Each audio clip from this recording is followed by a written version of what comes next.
vibrancy and the outdoors.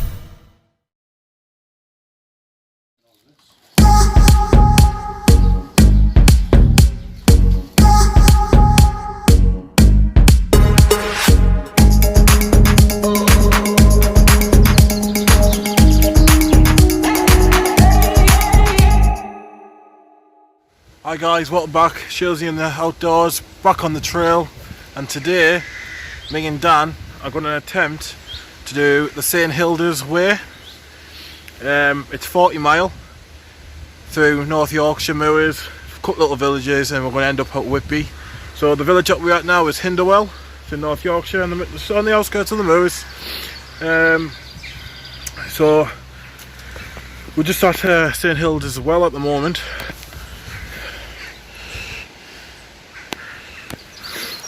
And we're just next to Saint Hilda's church. So we're going to start the walk now, and we're going to hopefully have a good couple of days. We're going to try and attempt to do it in 2 to 3 days. We're not going to beast ourselves, so hopefully it's going to be a good adventure. So we'll see you further up and down the trail.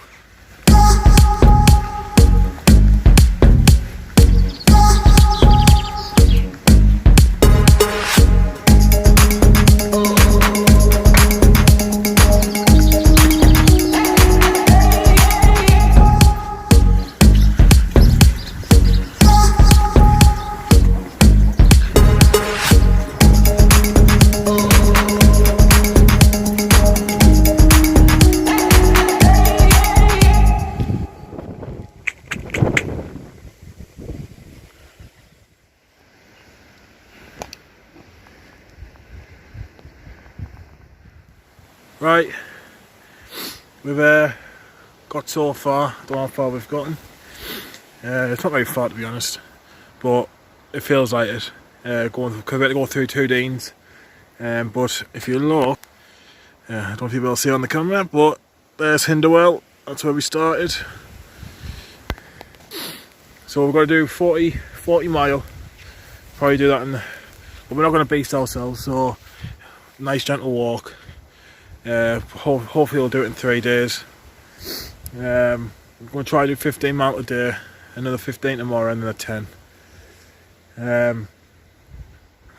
But the end point of the hike is at Whitby Abbey, so that'll be exciting. I haven't been up there since I was... Oh, hello. I haven't been actually up to it in person since I was a kid. But the weather is a bit hit and miss. Keeps raining, then it'll stop, then it rains again, and then it stops.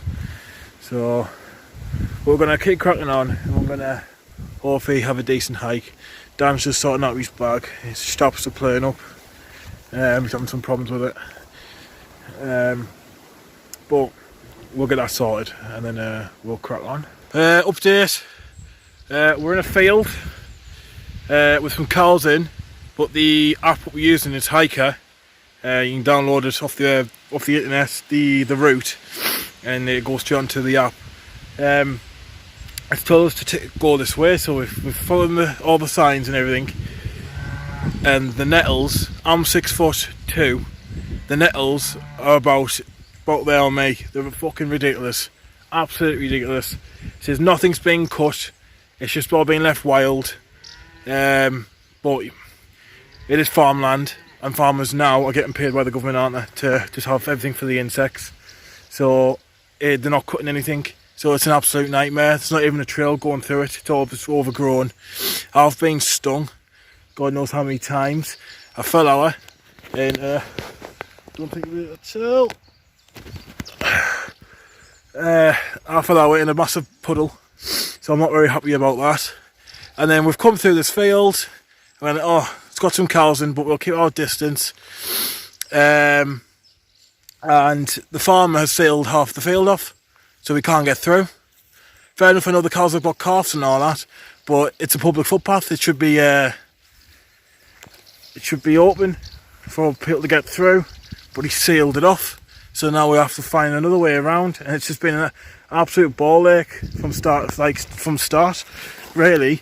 We've been going for, what time is it now? nearly 2 hours, 2.5 hours, and we haven't really got any. We haven't got any like very far. We must have only done a mile, 2 mile. It's been an absolute nightmare. So we need to try and find some sort of route and try and make some miles up, because I might be doing 15 miles a day. My boots are soaking as well. So it's just an absolute pain in the arse. But we're going to keep going and find another route.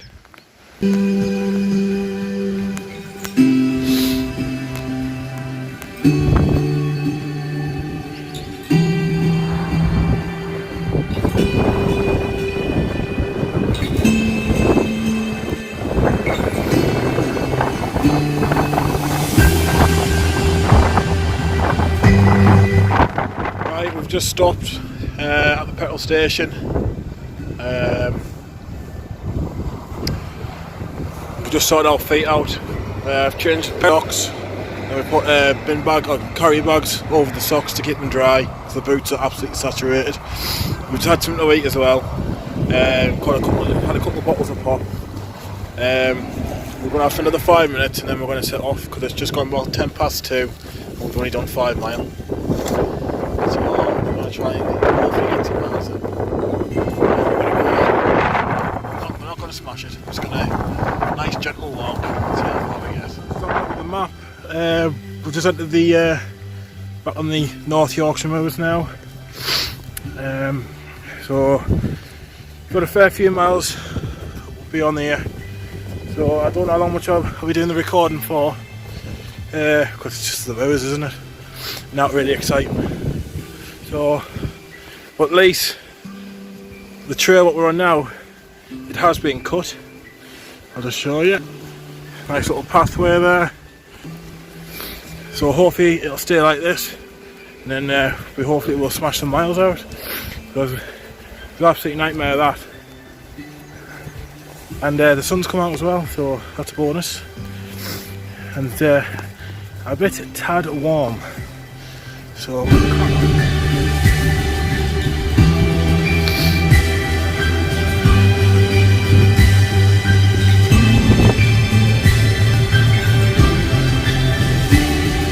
still smashing it off. I just come across this little caterpillar.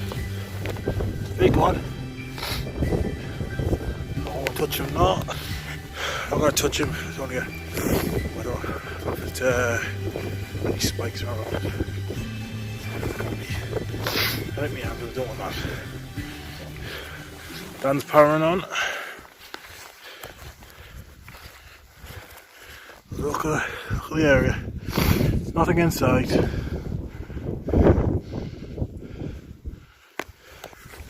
Fantastic. Keep going.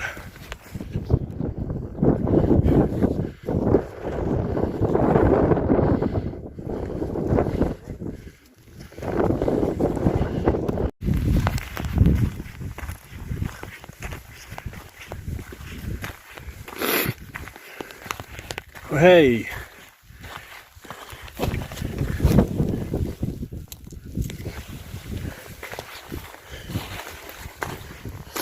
See if I can get this bounced.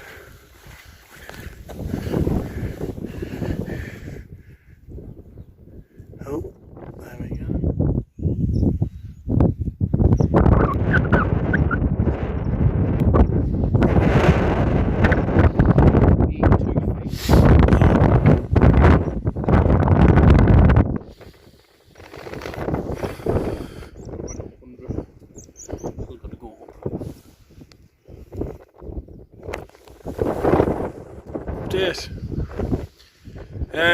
Since we left the fuel station, or petrol station, as you want to call it, to an American viewers gas station, we've travelled, well, we've walked another 2.5 miles. We're 274 feet above sea level, so it's kind of high up, but the views are amazing, as you can see. I'll be able to see here. Look at that.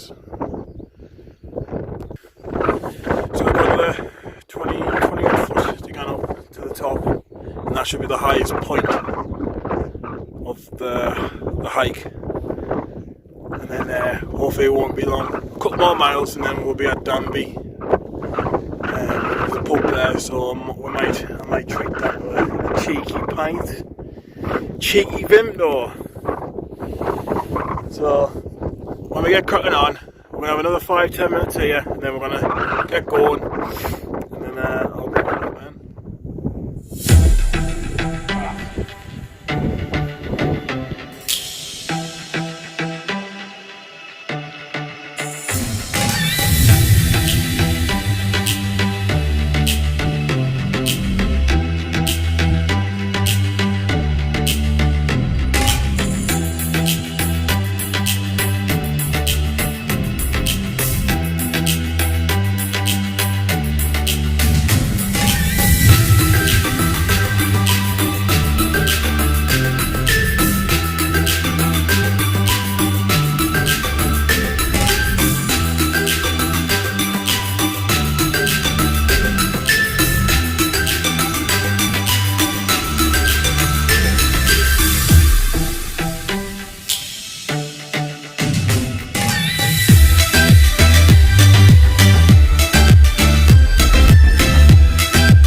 Everyone, that's me and Dan set up for the night. We're out next to us, well, we're outside of Saint Hilda's church, just outside of, it's not Danby, is it? Near Danby, we're near Danby. I'll put it down here where we're at. I can't remember the name of the village. It's about 2.5 mile down the road from it. We're absolutely drenched, to be honest. It's absolutely lashed down when we came out of the village. We were going to go through the trail where the path was, but there was a couple of bulls.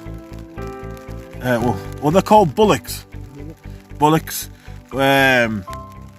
So we came through the field, basically. We came through this field, out of the village, and there was 2 white horses, and then they were friendly enough. Dan, the horse whisperer, because the bloody horse was absolutely obsessed with him.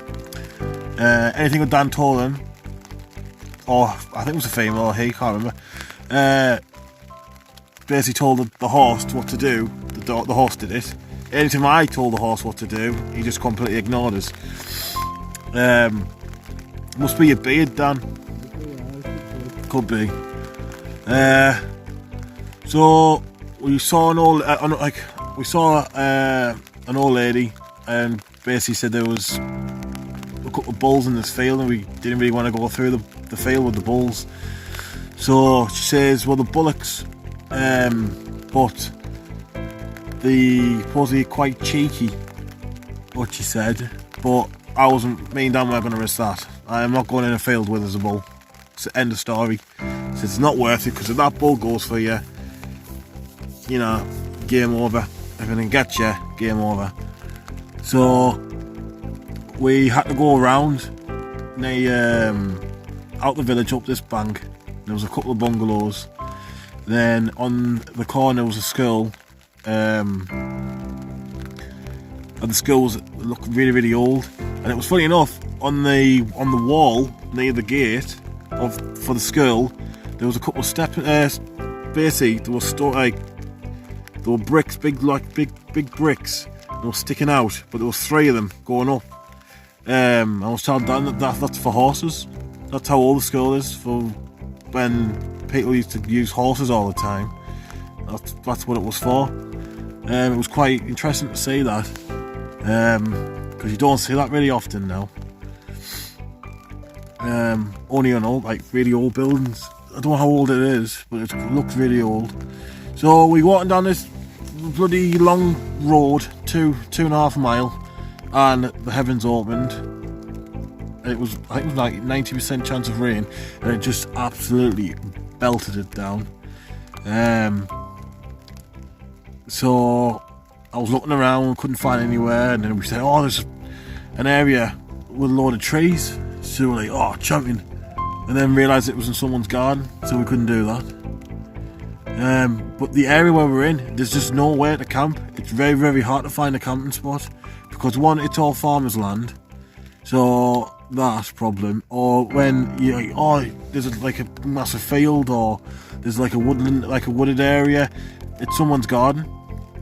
Then we've got absolutely shitloads of land around here, and they've got massive gardens, so you can't really do it yet. So I said, we're going to have to go to that church. So we'll go to church, and hopefully the church, like the entrance of the church, has like I don't know what you call it, like a lobby type of thing, so we can get in there. But it's all locked up, and they don't really have anything like that. If they do, but it's all locked up, so I can't get in. So we've decided, well, to set up outside the church, outside the graveyard. So hopefully, you never know, it could be a spooky night. So we're all set up. It's still pissing down. Starting to die down now. Start to see a little bit of blue sky. But the midges are out again now.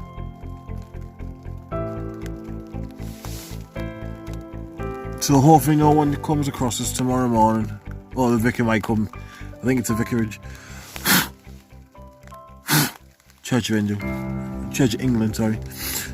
So the vicar might turn up. If he does, well, he's gonna have a surprise when he gets here. So Dan's just had something to eat. Did you have chicken tikka? Yeah. He's had his chicken tikka. I haven't even had anything to eat. I just can't be bothered. I feel a bit down at the moment. Oh, what time? Galaxy salt and caramel. Good choice. Yeah, I'm not gonna have anything. I'm feeling a bit down at the moment. So, we're gonna get our head down. Well, we'll probably stay up for about another hour, 2 hours. That's if we can. Me and Dan have been up since 4 o'clock this morning. Got the 5:10 bus. And we've got in the berth for 6 o'clock, so it's been a long day. So we're probably going to get our heads down, and I'll see you in the morning, and see you in part 2.